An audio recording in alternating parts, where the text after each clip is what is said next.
And welcome back to the Financially Simple Experience. After 9 episodes really, we are at the last sliver of our pizza. Yes, all good things must come to an end. Have you ever been that individual that when you get to the last piece of pizza that you just feel a longing that you need to pick up the phone and order another one? Yeah, that's me. Maybe you've never dealt with that, but I love pizza. I love pizza, Amy. Love it. Do you like dessert pizza too? Not really. It's too sweet. I'm not a sweetie person. So that's the voice of Miss Amy Ahrens. She was just with us on the last podcast talking about the people component of our business. And today we've saved the easiest slice of the pie for last. And the reason why I say it's easiest is because there's so many books written about operations. There's so many different structures. There's all these different names for it. Like you have Six Sigma and lean operations. I mean, there's a ton of them out there. But operations seems to be the one area of business that so many business owners want to focus in on. And that seems to be the area that so many business consultants want to focus in on. And often we forsake planning, as we mentioned in the past, and we forsake marketing, we forsake the people component, and we hone in on operations. So operations deals with throughput. I love the book, The Goal, Goal. I love that book, and it talks about throughput. And ultimately, what we're trying to do through operations, I believe, Amy, so correct me if I'm wrong, is we're trying to move our customer through our processes in the most time-efficient manner possible, in the most profitability manner possible, while giving the highest quality of the service or product that we're selling. Right. Am I correct? We want a predictable, repeatable process. Predictable, repeatable. So I'm going to set the stage with this story that real life happened to me, friends. I can cook okay. I like to not follow instructions because that's who I am. I'm not Amy. She has these checklists. Whenever you cook something, do you actually look at the cookbook and look at number 1, do it, number 2, do it? No. I just get an idea of what it's supposed to be, and then I kind of have the creativity to do my own thing too. Yeah, see, I never get an idea what it's supposed to do. I just go with it. And because of that, this is a real life story. So I wanted to make a cake, right? And I get the box out, Betty Crocker, and on this particular one, I want to double the recipe because it wasn't a big enough cake. Yeah, I like big. So I reached in and grabbed some flour, and I made the cake, kind of followed half the directions, did the cake, and cooked it for 18 to 20 minutes or whatever the time frame was. I come back to the oven. I pull out a brick. And I'm trying to figure out why my cake is now a brick. Long story short, I did not use self-rising flour. Yeah. So the cake fell, I think is the term that they use, right? Mm-hmm. It fell. Yeah, You could throw it at somebody and probably become a weapon. I mean, it was bad. So I didn't follow the process. I didn't follow step 1, step 2, step 3. And truth be told, for all you men out there, before you start getting on my case, you probably don't follow the process either because men are just notorious for us not following processes. Does Peter like to stop and ask for directions, or does he just make it happen? Oh, he makes things happen. Yeah, see, that's the way we guys are. So operations is not about making things happen. It's not about willfully, running flying by the seat of your pants. In fact, if your business is struggling, it's probably because you're a type D personality like me, and you don't have somebody in your life that's trying to center you around step 1, step 2, step 3, step 4. So that to me is operations. Did I just butcher that completely, or did I kind of nail it down with the way my brain thinks? It's making sure you have a repeatable process that your customers can have predictability. Repeatable and predictability. Got it. So I know we can track past indicators, performance indicators, key performance indicators, key results indicators. I know we can track present indicators and future indicators. So what's an example of a present indicator as it relates to operations? Okay. Well, for our particular company, we have what we call a client status board. So for financial planning clients, we want to make sure that they are kept on schedule, that they're getting what they are looking for when they're looking for it. We want to keep them on schedule. Another one would be resource capacity. How many team members do we have working on an individual project? And how many projects can they handle at one time? So that helps us to predict, as we're looking for revenue, our revenue goals, how many projects do we have to take on to meet those goals? and how many team members do we need to have the projects to meet the goals. I can think back whenever I was in my landscaping business, we had a process very similar. It was very similar to the financial planning process. How long is it going to take the financial planning client to get through the financial planning process? We had a install. We were installing tons of grass and irrigation and plants, and we had a set deadline that we had to reach. So it's not that it's similar. It doesn't necessarily only track in our business. That particular metric can be used across multiple businesses as it relates. So that's an example of a present indicator. It's just a curveball left field. What's an example of a past indicator that we might track within Heritage Investors or Heritage Business Advisors or Financially Simple? A past one would be looking at maybe account openings and seeing how many accounts were opened last month. How long did it take to open each of those accounts? It helps us with the predictability of knowing how things are being followed with the process and the time that it's taking. So for those of you who don't know, under Heritage Investors, it is a financial planning organization. We start all clients off with financial planning, but oftentimes business owners say, hey, I need you to manage my retirement account. I need you to manage my employer-sponsored plan. I need you to manage something for us. So as a registered investment advisor, Heritage Investors will open accounts for people. One of the things that I hate to see, and it drives my personality crazy, is a NIGO, a not in good order, is the term we use. Personally, I believe it wastes time, it's inefficient, and that's what you're trying to track through operations, is making sure that we have the proper steps in place so that we can do it once and get it right the first time. Absolutely. Okay. So that's a past indicator. So when we're looking at our particular company, or anybody's company for that matter, what do you believe as to be one of the top indicators that a business owner can track within their business? I would say on-time completion percentage. So you want to know that if you are projecting out a job, how long is it going to take, and what's the revenue you're expecting to make on that project, and are you keeping on time?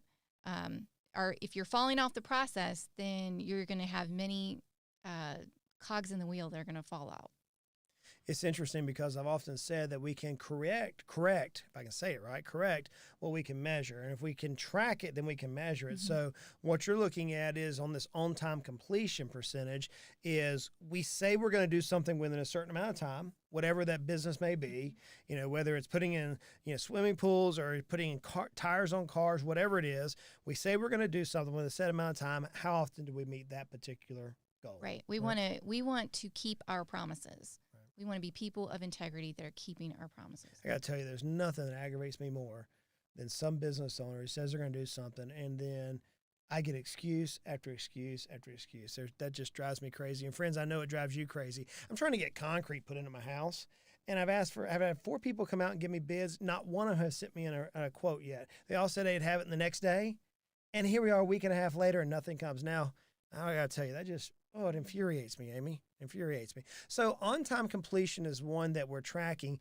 How do you track on-time completion? Is there a particular software that you utilize? Are you doing it through some sort of like a CRM system? How do we track that within our company? Because honestly, I don't know. We have in our CRM system, we have the ability to create workflows, or what we like to call standard operating procedures. So we encourage each of the business owners that we work with as well to map out every process and to create a standard operating procedure. It's a list of each thing that has to be done in the process. We can have great intentions, but if we don't have great follow through, nothing's going to happen, and it's not going to be happening in a predictable way. So, you want to make sure that it's always happening the same way all the time. It's the McDonald's French fries. I often talk about on the show of the last 4 or 5 years now, I don't know how long we've been doing this, that it's amazing that McDonald's can teach 16-year-olds how to cook French fries without burning the house down or burning the restaurant down, because they have a systemized process. Step 1 action, step 2 action, step 3 action. So because of that process, we can go to any McDonald's across the world and get the exact same tasting French fry, which is sometimes really good, especially if you dip it in vanilla ice cream. You ever done that? Yeah. French fries and vanilla. I like it better in chocolate ice cream, though. Oh, well, my mom does that with Wendy's. She gets French fries and Wendy's and puts it in a Frosty. Have you ever done that before? Hey, if you have, hit me up on social media and let me know, hey, Goodbread, you're not the only person who does that. So we're looking at on-time completion as a percentage as number 1, as a KPI or PI or indicator that we track. What's another indicator that you're actively tracking as it relates to operations of our company? I'm looking at the customer profitability score. So I want to see the amount of time that it takes per client, per service, and the amount of revenue that is collected from that. Yeah. Okay. So whenever we consult with business owners, oftentimes we'll walk them through the process. Business owners will reach out to us to say, hey, Goodbread, hey, Heritage, hey, Financially Simple, whatever it is, we need help. Whatever the reason, either trying to retire, they feel like they're frazzled, sell a business, trying to build net worth, whatever it is, they reach out to us. And we walk them through our process. Mm-hmm. We start off with financial planning, then we go into business consulting. Once we get into business consulting, we start looking at the value gap. Mm-hmm. We start looking at profitability gaps. We start looking at the wealth gap, all these different gaps that we've been trained on.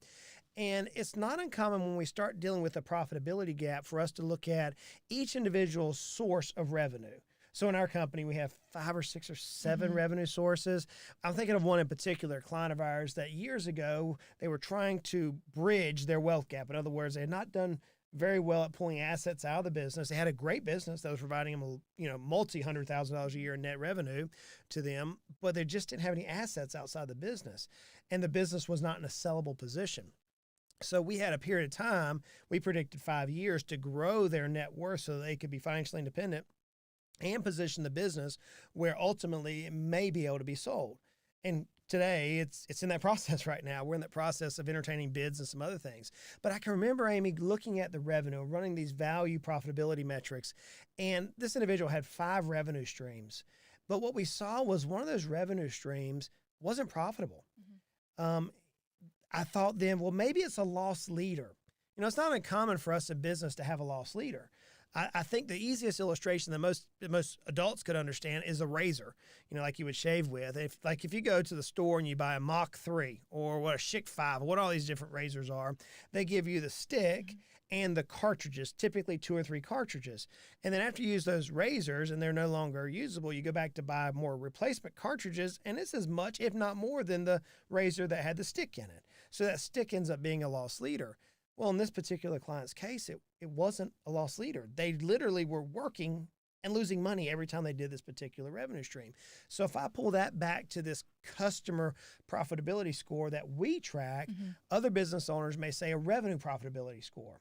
Or they may look at, if they have one customer that's across multiple divisions, it could be customer like we'd have, but it may not be a revenue profitability score. Am I right on that? We try to look at a lot of the different indicators, such as the age of the client, the amount, the stage of life that they're in, and we look at it larger scale. Like, say you've got a client who had a lot of debt, and we're helping them reach through that debt, but then they're going to start contributing. So over the lifetime of that client, we want to have a good percentage of people in each stage of life so that it is even across the board, and we are able to look at all of the indicators and decide which ones are lost, not worth the time, and which ones are going to be the most profitable. Who can we help the most in the amount of time that we have? That's well said. And friends, I got to tell you, if you've never run a revenue or customer profitability ratio for your particular company and you don't know how to do it, hey, reach out to us. This is what we do. Often I say I want business owners to realize they can double their net worth every 3 to 5 years. And Amy, you've seen that happen. It can be done. Now, it's hard. There's a lot of hard work that goes into that, and business owners have to learn and do things they've never done before, and we often push them to the edge of their comfort zone, but you can do that. And so this is one of those tricks of the trade, if you will, that we believe is so valuable that we've incorporated in our own business. So I guess that leads me then to what would be the top 5 indicators that you would recommend from your experience and your position and seeing what we do with business owners all across our country. What would be those 5 indicators that you would say, Justin, if you had to hold me down and say, what are the top 5, here's what they would be? Well, I would think number 1 would be your revenue per household / customer concentration. Okay. If you have, if 2 households are producing 60% of your revenue, there's a customer concentration issue there. And you're in a risky place. And so we try to look at our clients across the board, and we try to see, are we getting out of percentage ratios? Are we in a risky place? Do we need to, bring more on or take on less? Or what do we need to do to make sure we've got an even concentration? I can remember in the early days of Heritage Investors and Heritage Business Advisors, it was not uncommon for 50% of our revenue of our company to come from one individual. And I can remember the amount of sleep I lost at night saying, holy cow, this one individual, for some reason, whatever, good or bad or different, life happens, they end up leaving us. The company would have been quite it'd been painful. Mm-hmm. I was actually reading, I'm creating the Audible book, friends, of Your Baby's Ugly. I'm in the process of recording that now. It will be released on Audible here very soon. And I just came from the recording studio today, Amy, as we're recording this. And I was reading in there about an illustration that I wrote in, a real life illustration of a client that we continue to serve today, that about 5 years ago, we were doing this customer concentration and this revenue per household calculation, and we saw that 40% of the revenue came from one customer. Now, this particular client, and we kind of chuckle about it now, but they said, why don't we just get rid of all of our other clients and work on this one? Almost like do the opposite of what we would do. And I was like, holy cow, no, think about this. Let me go back to our story, what I dealt with in my early days of these companies plus my ones in the past. And long story short, we were able to diversify their customers. Lo and behold, that big client did leave. Left about 18 months after we identified it, but we had 18 months to correct and to shore up the risk of that particular company. So friends, that one metric there, that KPI, if you're not tracking it, I got to tell you, there's a reason why Amy started off with that as number one. It is a valuable calculation that you can run in your company right now. So the first one that you identified was revenue per household and customer concentration. What would be your second one that you'd identify? The time from when the client says yes to the time you get paid. Okay.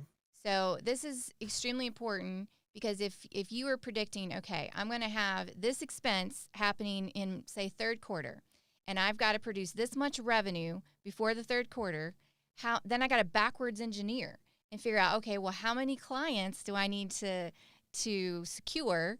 And then how long is it going to take after I've secured that client for us to get paid on it? Is all this going to happen before the third quarter? So I always take my goal and I backward engineer it so that I can control. I can't control if somebody's going to say yes or no. I can control my activity to make those percentages happen. What's interesting about that is that particular metric actually goes hand in hand with the metric in the finance division, the finance KPIs. It's not uncommon, especially for busy business owners, to do a job and then delay some time before collecting the money. In other words, a job is done, and then it may be 30 days, 60 days, especially at year end. I see people saying, well, I'm owed $150,000. I just got to go collect it. Well, that's actually a measurement that we utilize. So in the financial capacity, saying what's your, how fast can you get the money in? Because the faster you get it into your bank account, the faster you can redeploy it.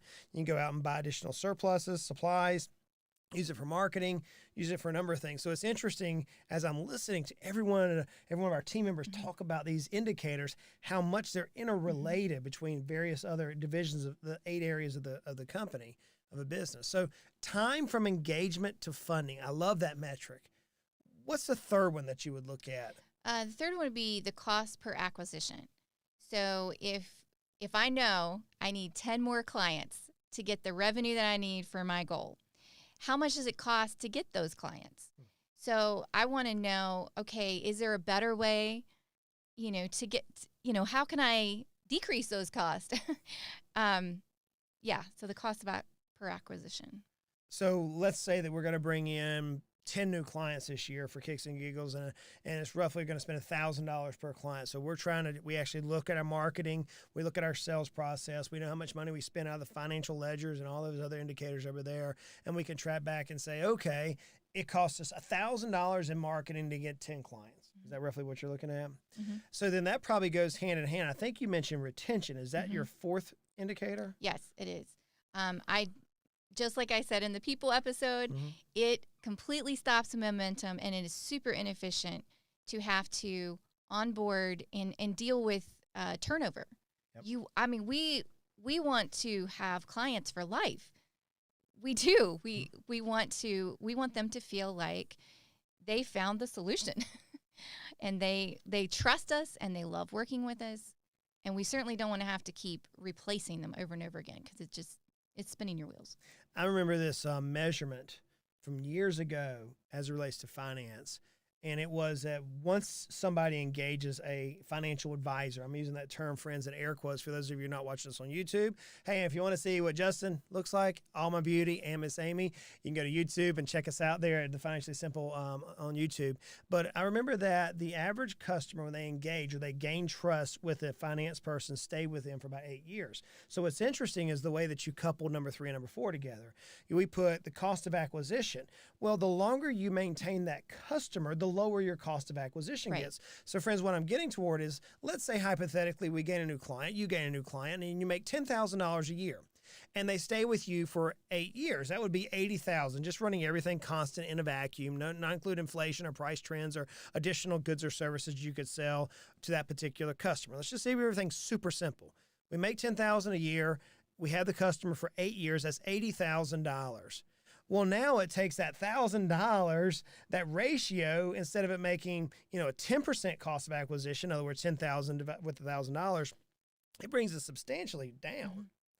So, Amy, we've covered 4 different metrics here. We've covered the revenue per household. We've covered time from the engagement to the funding. We've looked at cost per acquisition. We've looked at your turnover rate or customer retention.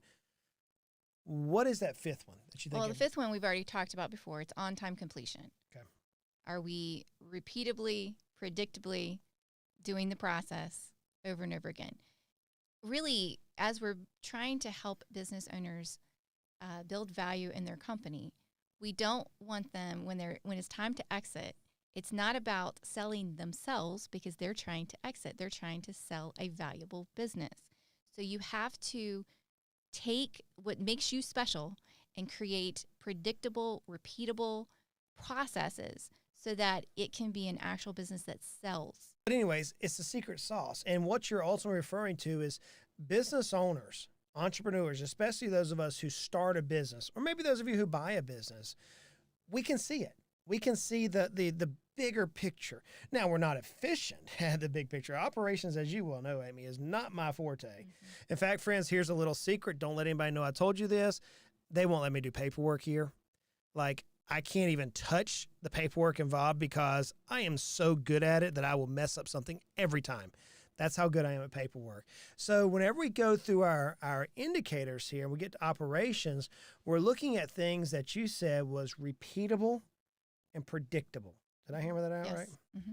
So it's trying to make sure that what we do can yield the results and we can project on it. So the finance department, the marketing department, the leadership team, the planning team, everybody can use this information to create hyper efficiency in business.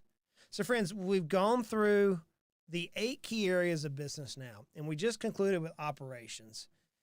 You say, Justin, I don't know how to do what you're even talking about. I mean, I'm listening to Amy and she sounds like a great person, but I don't understand what she just said. Look, reach out to us. Go to financiallysimple.com.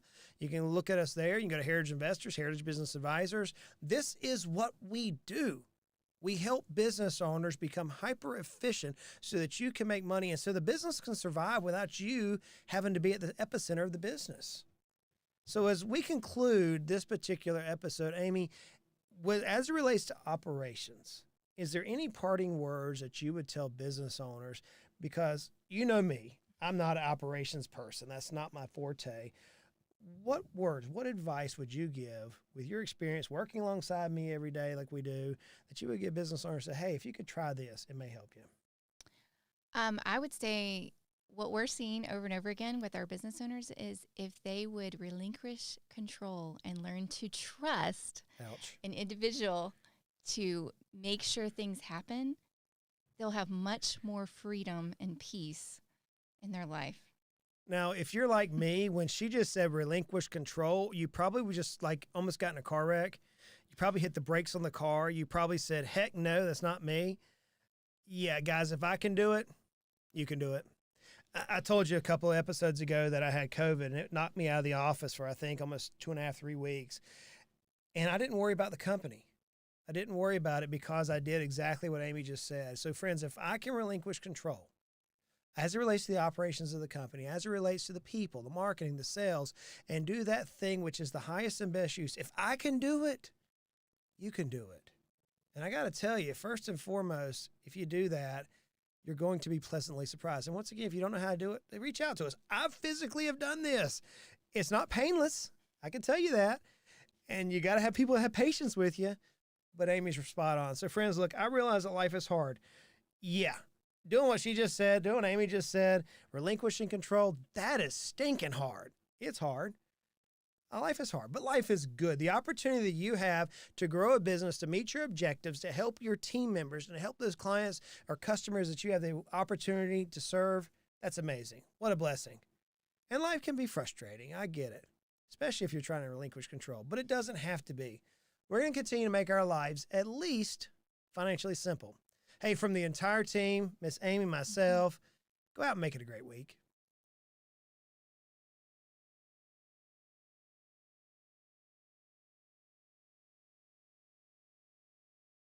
This tip is for informational purposes only. Please speak with a competent financial advisor regarding your specific needs. Justin Goodbread is a registered investment advisor with Heritage Investors. Visit heritageinvestor.com, financiallysimple.com for additional information.